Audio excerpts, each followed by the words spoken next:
요나 예언서는 다 아시죠?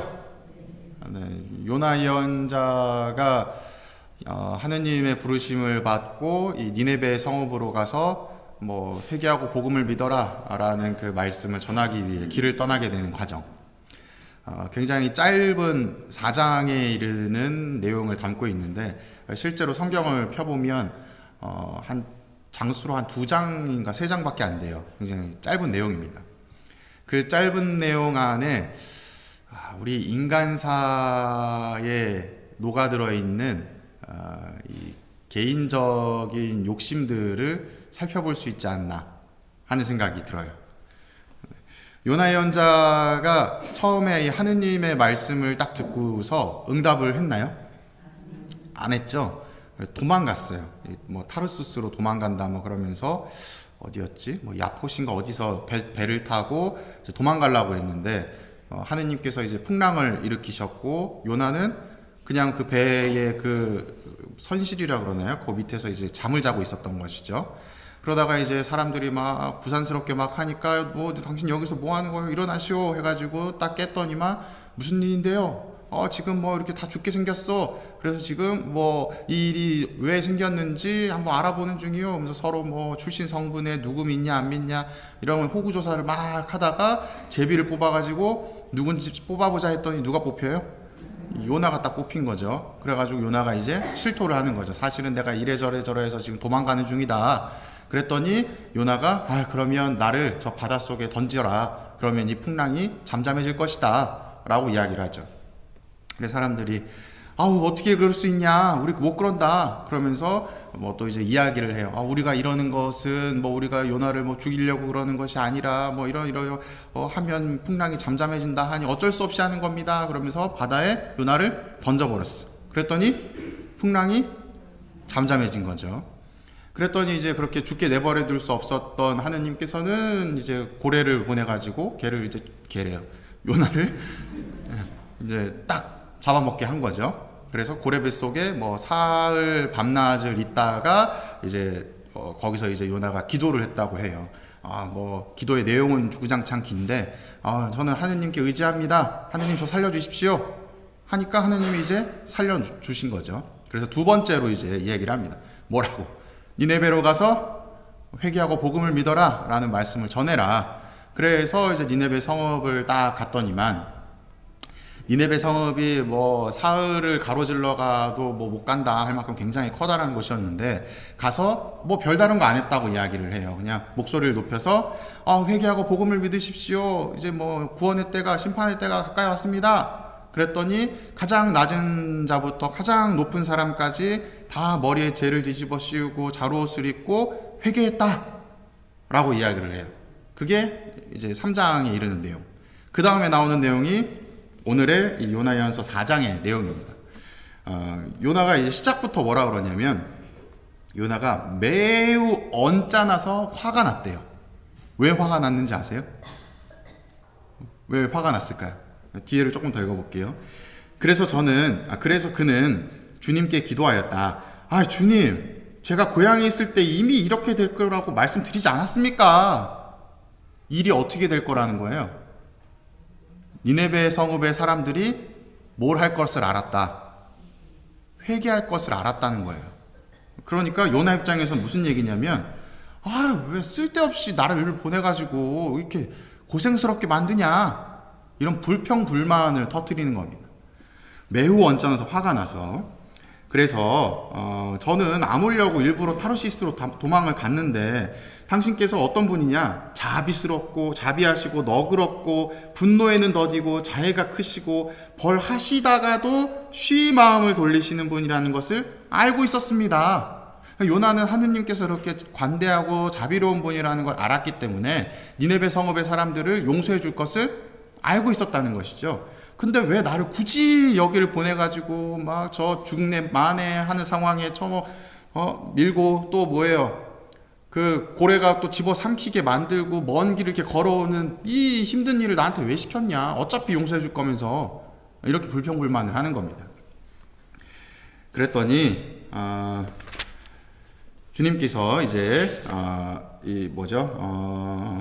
이 요나가 이제 성읍 밖에서 딱 그 성읍을 이제 지켜보고 있는데 무슨 일이 일어나는지 보려고 초막을 짓고 그 그늘 아래 앉아서 성읍을 지켜보고 있었대요.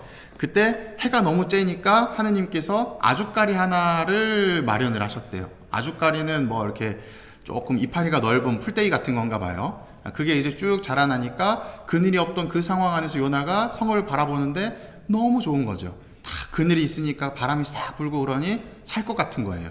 그래서 야, 참 좋다 이 아주까리, 어서 이렇게 이런 게 왔냐 하면서 기뻐하고 있었는데 다음날 되니까 하느님께서 벌레를 보내가지고 그 아주까리를 죽여버린 거죠. 그랬더니 이제 이 요나가 무슨 말을 해요?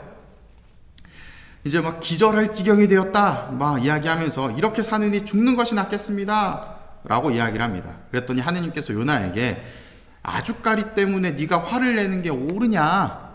그랬더니 옳다뿐입니까? 화가 나서 죽을 지경입니다 하면서 굉장히 또 격앙된 모습을 보이게 돼요. 이때 이제 하느님이 얘기하시는 겁니다.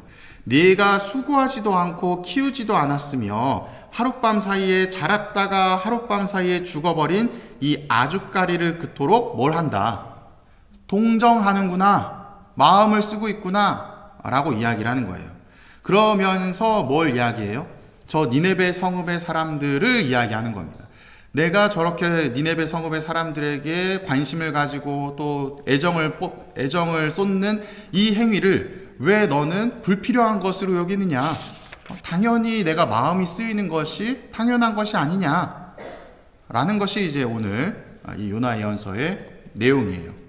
결국은 요나가 처음에 매우 언짢아서 화가 났다. 쓸데없이 왜 이런 일을 어차피 용서해 줄 거면서 라는 이야기가 이제 이해가 되시죠? 네. 그래서 이 내용을 보면서 무슨 생각을 했냐면 사람은 참 자기중심적이다라는 생각을 했습니다. 왜냐하면 니네베 성읍의 사람들에게 베푸신 하느님의 은총은 매우 크다고 볼 수 있겠죠. 그걸 보면서 요나는 하느님의 이렇게 관대하심을 또 감사하고 찬미하는 것이 아니라 불평불만을 해요. 왜냐하면 내 일이 아니니까. 그런데 나에게 주어진 하느님의 그 작은 배려, 아주까리 하나를 싹 보내가지고 그 뜨거운 열기 속에서 구해주신 그 작은 동정, 그것을 딱 앗아갔을 때 내 일이니까 굉장히 크게 발끈하는 모습을 보이는 것이 아닌가. 우리도 비슷하죠? 우리 삶에 하느님께서 누군가에게 어마어마한 걸 배려를 해주시면 배가 너무 아픈 거죠. 나는 왜 아무것도 안 해주고 저 사람은 저렇게 큰 배려를 해주시지? 내가 뭐 잘못했나? 아닌데 나도 충분히 열심히 했는데 나는 고작 해주신 거랑 요거밖에 없는데 내가 이거 받으려고 이렇게 하나? 하는 생각이 자연스럽게 일어날 수밖에 없다는 것이죠. 왜냐하면 사람은 자기중심적이기 때문에. 그러나 하느님께서는 그런 분이 아니시라는 겁니다. 오늘 복음 내용을 보면 이 주님의 기도가 나오고 있는데 먼저 배경을 조금 설명을 드리면 예수님께서 어떤 곳에서 기도를 하고 계셨고 그분께서 기도를 마치시자 제자들 가운데 어떤 사람이 요한이 자기 제자들에게 가르쳐준 것처럼 저희도 기도하는 법을 가르쳐 주십시오 라고 이야기를 해요. 당시에 이 유다 사회 안에 어떤 선생님이라고 할 수 있는 이 랍비가 있었거든요. 그 랍비들의 뭐라 그러죠? 수험생이 아니고 뭐라 그러죠? 그 수업을 듣는 제자들이 있어요. 수강생처럼 제자들이 있는데 이 제자들에게 랍비는 자기 나름대로 기도하는 방법을 알려줬다고 이야기를 해요.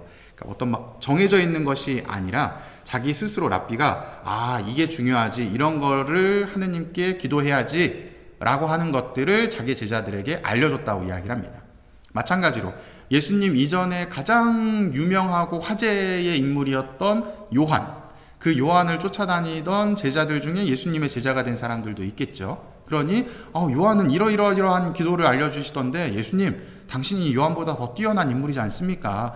당신께서도 우리에게 기도를 알려주십시오 라고 이야기를 하는 거예요. 그랬더니 예수님께서 기도할 때 이렇게 하라 라면서 말씀을 해주시는데 굉장히 짧은 내용이 나옵니다. 아버지의 이름을 거룩히 드러내며 아버지의 나라가 오게 하소서. 누구를 위한 기도죠? 하느님을 위한 기도죠. 아버지의 나라, 하느님의 나라가 거룩히 하느님 나라의 아버지의 이름을 거룩히 드러내고 또 아버지의 나라가 오게 하소서라는 것. 날 위한 것이 아니라 하느님을 위한 것이죠. 그리고 날마다 저희에게 일용할 양식을 주시고, 여기서 일용할 양식이라고 하는 것은 우리가 먹는 뭐 빵이며 뭐 이렇게 먹는 양식도 될 수 있지만, 그것이 아니라 하느님께서 우리를 성장시켜 주시는 영적 양식을 뜻합니다. 그리고 저희에게 잘못한 모든 일을 저희도 용서하오니, 우리가 다른 사람과의 관계 안에서 무언가 죄를 이제 용서하고 좋은 모습을 보이겠다는 것이죠. 그러니 저희의 죄를 용서하시고, 내가 이렇게 하니 저도 용서해 주세요. 저희를 유혹에 빠지지 않게 하소서. 그리고 그러한 죄에 계속 지속적으로 빠지지 않도록 우리를 유혹 가운데서 지켜주십시오 라는 이야기를 해요. 이 기도 어디에도 저 부자 되게 해주세요, 저 뭐 건강하게 해주세요, 뭐 하게 해주세요 라고 하는 어떠한 청원의 기도가 들어가는 것이 아니라 온전히 하느님께 의탁하려고 하는 모습을 보이게 되죠. 내 삶의 중심이 누구에게 있어야 되는 것이냐, 하느님에게 있어야 된다는 것을 가장 기본적으로 알려주시는 겁니다. 그것이 너희가 기도할 때 이렇게 기도해 하면서 가장 기초적인 기도로 알려주시는 주님의 기도에 숨겨진 의미인 것이죠. 주님의 기도는 우리가 가장 완벽한 기도다라고 이야기를 하지만 사실은 가장 기본적이고 좀 기초인 기도예요. 기도할 줄 모르면 이거라도 해라 라고 하는 것. 그 중심에 있는 것이 무엇이냐? 나의 무언가를 희망하고 요구하는 것이 아니라 하느님께 모든 것들을 의탁하고 그분께 모든 것들을 내어 맡기려고 하는 마음이 담겨 있는 기도. 그래서 오늘 드리고 싶은 이야기, 우리가 자기중심적일 수밖에 없다라고 말씀을 드렸는데, 그 성향은 어쩔 수가 없어요. 내 입에 떡 하나가 들어오는 게 좋지 남의 입에 넣는 거는 나에게 별 감흥이 없거든요. 남의 입에 소고기가 들어가고 내 입에 떡이 하나 들어오면 거기서는 이제 좀 화가 나죠. 그죠? 이처럼 나 중심적인 모습이 아니라 하느님 중심적인 모습을 보이면 좋겠다. 마음을 가지면 좋겠다.